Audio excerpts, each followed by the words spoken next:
I'm a recent graduate, not of this this institution, but being up here is a little bit scary because I never really do this. And but I came up here because one of my favorite quotes, who right now I'm having a brain freeze and I can't remember who said it, but it's "Be the change you want to see in the world." Gandhi, thank you. And so I'm kind of doing that right now, and it's scary. But here goes. So, like I said, I'm a recent graduate, and I had I'll say the fortune of having my first full-time permanent job be with a company. Don't really want to say their name, but their name rhymes with Bortel. And they used to be the telecom darling of Canada. And I kind of did everything that I thought I was supposed to do, you know, the 4 years undergrad, the 1 year postgrad. I actually studied finance and economics and management, and thought that I understood things pretty well. Then went on to Bortel as an IR specialist, and only made it 4 months, unfortunately. Wanted to keep my soul. So at the time that the company was going through their own crisis, this economic crisis that we're calling it, whatever it is, recession, started to really take off. And it was frightening, but it also was quite relieving to me because I thought, okay, finally, you know, maybe some changes will happen because the way we're going along just won't work.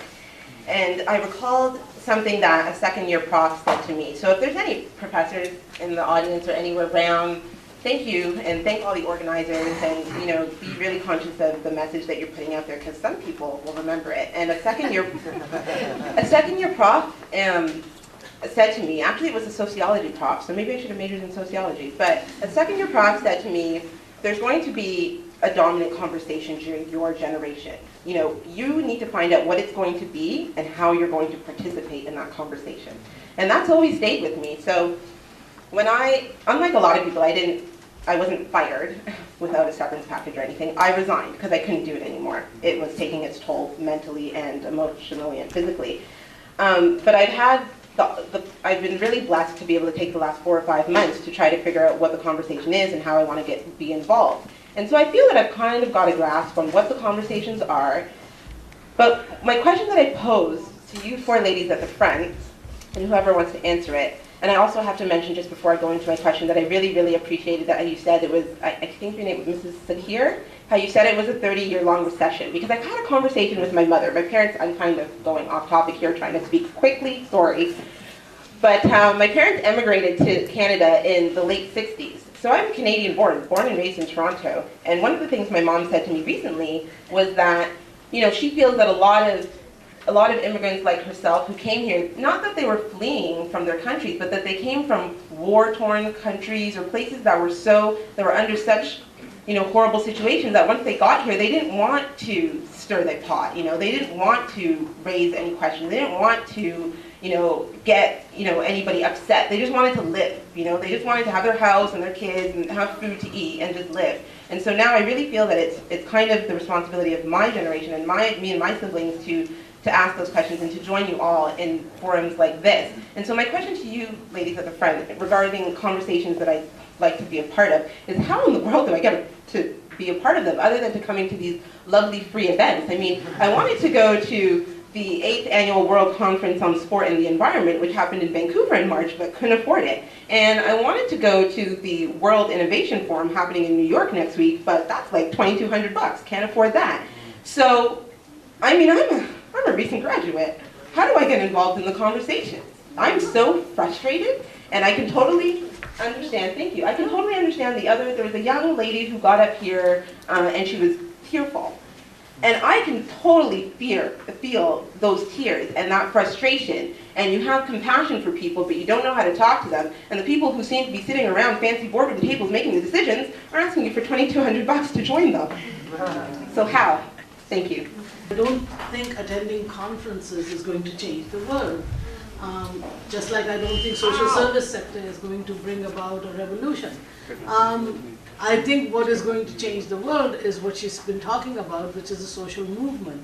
And I don't think you need to attend a conference. I think you just need to talk to whoever in your neighborhood, in your community, of students, fellow students, get together, start talking about these things, because I think she's right. One thing that she's But she says a lot of things that I think is right.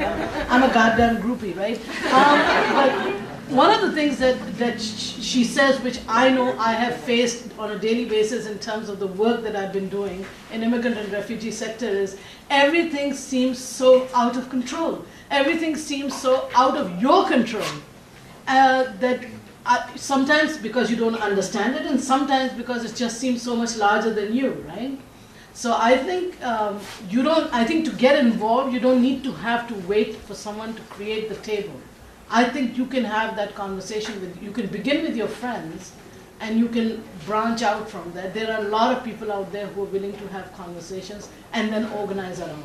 You know, any conference that would charge that much for attendance, I mean, those people are essentially inside the bubble and they're trading received wisdom. And particularly in a moment of crisis when their whole worldview is shattering at their feet, they're the last people, you know, that are having the conversation that needs to happen to get us to the next stage.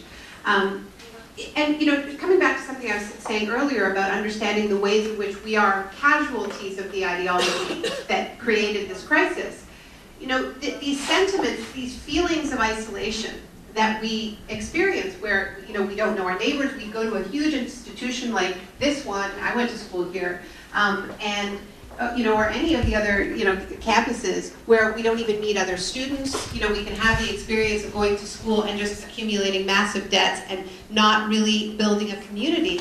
It is community that we have lost, right? So it is community that we need to rebuild. We need to find ways to rebuild it. Now, one of the things about activism is that you meet people. You know, we meet each other in the act of struggling. You know, whether it is, you know, in a discussion group or whether it's organizing some kind of a protest, you know, and all of the planning meetings that go into that.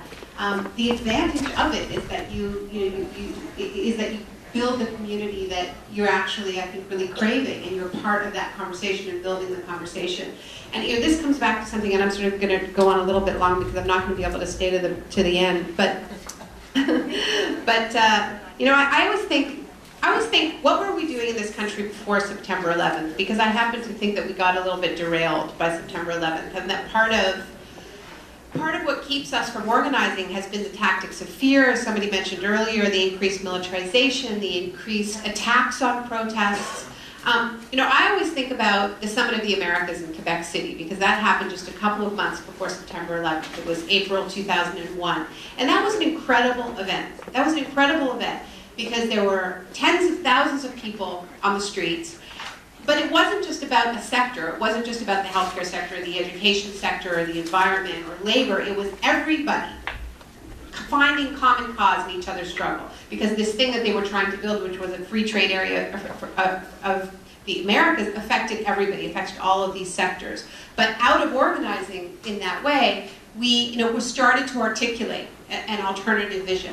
So I think it isn't just about going to the individual protests, it's also about finding ways that we can organize that that get us out of our individual sectors. And you know, maybe that'll end up being, you know, days of action, general strikes, maybe it'll be a G8 summit that comes to Canada, I don't know. But I think we need to look for those opportunities when we can meet each other, which is really what you're talking about. How do we meet each other? And we meet each other through struggling together.